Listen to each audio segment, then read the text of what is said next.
قانون صاحب مجھے یاد ہے جب یہ 2017 کو میاں نواز شریف کے خلاف کیس چل رہا تھا پنیما کا، آپ پاکستان آئے تھے اسی طرح اور آپ میرے شو میں تشریف لائے تھے. آپ نے کہا تھا کہ سپریم کورٹ تحقیقات نہیں کر سکتی، وہ پھر میاں صاحب کو نااہل کر دیا گیا. اب میاں صاحب کہتے ہیں کہ جنہوں نے میرے خلاف جھوٹے کیسز بنائے ان کا احتساب ہو سکتا ہے، ان کے خلاف مقدمات چل سکتے ہیں. ثاقب نثار بھی چیف جسٹس تھا، آصف سعید کھوسہ بھی چیف جسٹس تھا.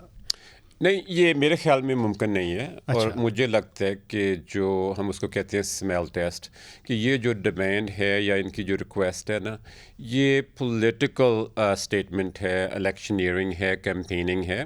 میرا خیال ہے ان کی اور ان کے وکلاء کو یہ معلوم ہے کہ یہ جو لیگلی اس کو ہم کہتے ہیں پوسٹ کنوکشن، اس کی جو ریمیڈی ہے احتساب کرنا، یہ ممکن نہیں ہے.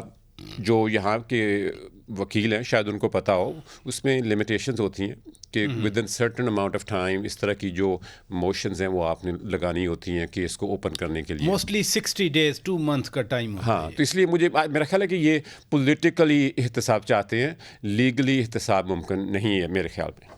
لیگلی ناممکن ہو، لیکن میاں صاحب کہتے ہیں کہ میرے ساتھ زیادتی ہوئی. وہ 93 کی زیادتی کہہ رہے ہیں، وہ 99 کی زیادتی کہہ رہے ہیں.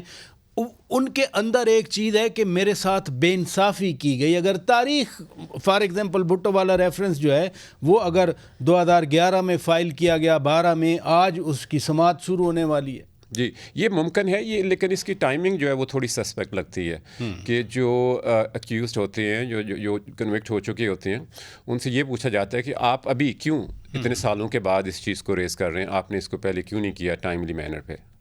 تو اس لیے مجھے لگ رہا ہے کہ یہ پولیٹیکل اسٹیٹمنٹ ہیں، یہ کوئی جوڈیشل یا لیگل موشن مجھے نظر نہیں آ رہی. میرا خیال ہے ان کو بھی اس چیز کا معلوم ہے، لیکن پالیٹکس میں یہ اٹ ساؤنڈز گڈ. یہ سیاست ہے. سیاست